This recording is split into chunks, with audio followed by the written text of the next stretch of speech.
हरि ओम. योगदास जय गणेश जोशी यांनी प्रवचनांमधून सांगितलेले कथामृत क्रमांक 216 सत्ता पिपासा. कोणत्या तरी परदेशात एक महाभयावह प्रथा आहे. तेथे देवीचे एक मंदिर आहे. त्या मंदिराचे जर कोणाला पुजारी व्हायचे असेल तर त्याने सद्य पुजाऱ्याचा खून करावा लागतो.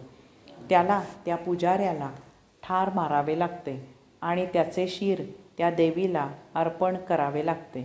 तेव्हा कोठे तो त्या मंदिराच्या देवीचा पुजारी व्हायला लायक होतो. अंगावर काटा आणणारी ही देवीचा पुजारी होण्याची अट आहे. मग तो नवीन पुजारी सतत सतर्क राहू लागतो, कारण पुजारी व्हायला अनेक उत्सुक असतात.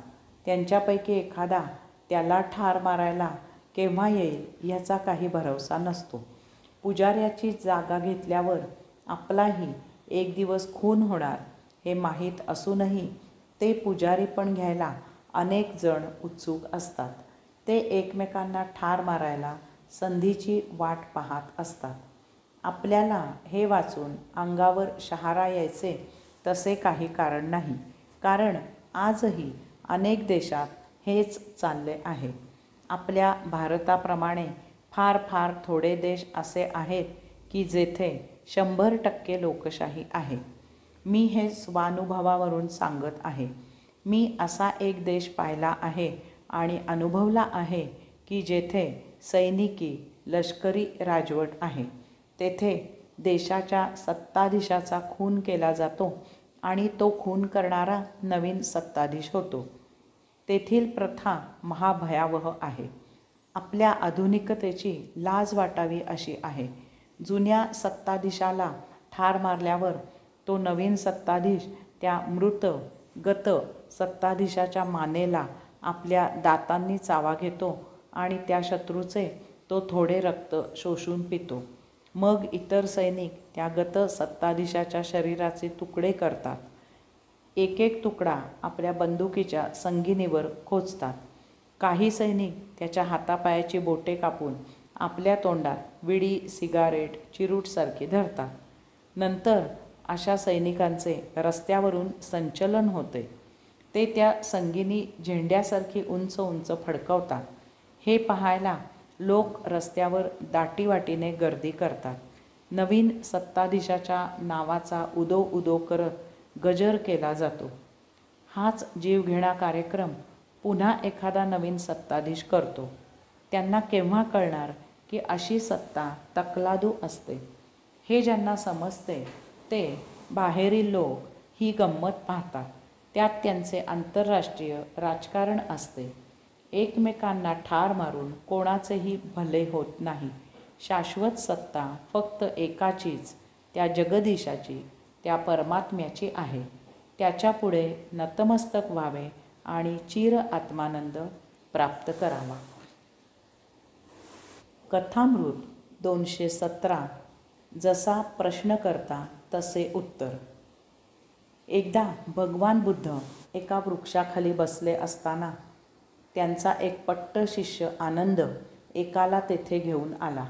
त्याने भगवान बुद्धांना एक प्रश्न विचारला. ईश्वर आहे की नाही?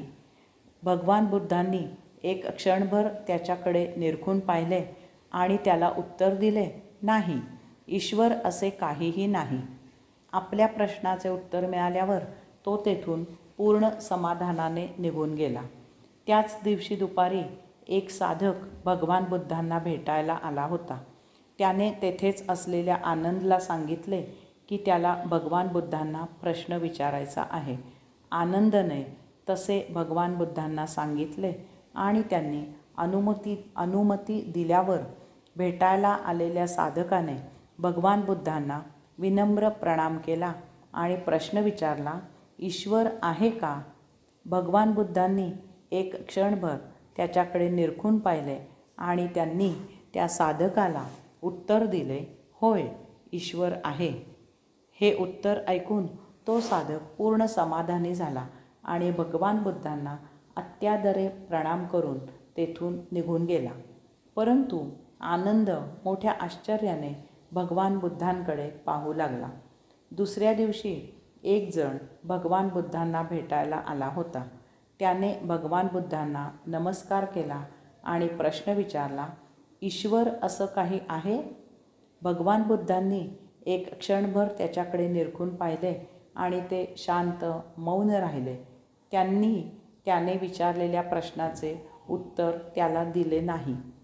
हे पाहून तो प्रश्नकर्ता फार संतोष पावला आणि मोठ्या समाधानाने भगवान बुद्धांना पुन्हा नमस्कार करून तेथून निघून गेला. तेथे जवळच आनंद होता. तो भगवान बुद्धांच्या ह्या अशा मौनाने चांगलाच संभ्रमात पडला. आता मात्र त्याला राहावेना. त्याने त्याबद्दल भगवान बुद्धांना खुलासा विचारायचाच असे ठरवले. त्याने भगवान बुद्धांना विचारले, काल याच प्रश्नाचे उत्तर आपण एकाला नकारात्मक आणि दुसऱ्याला सकारात्मक दिले. आज आपण उत्तरच दिले नाहीत. आपण शांत मौन राहिलात. एकाच प्रश्नाच्या आपल्या या 3 वेगवेगळ्या उत्तराने ते तिघेही पूर्ण समाधानी झाले आणि येथून निघून गेले. हे असे कसे? भगवान बुद्ध आनंदला म्हणाले, काल प्रथम आलेला पक्का नास्तिक होता. तो माझ्याकडून केवळ त्याच्या मताला पुष्टी मिळावी म्हणून आला होता. त्याने ईश्वर नाही हे अगोदरच पक्के केले आहे. दुसरा आस्तिक होता. तो माझ्या उत्तराने आता साधना जास्त जोमाने करू लागेल. तिसरा ज्ञानी समंजस होता. त्याने जाणले की ईश्वराबद्दल बोलून काही उपयोग नाही. त्याला प्रत्येकाने अनुभवायचेच आहे. हरि ओम.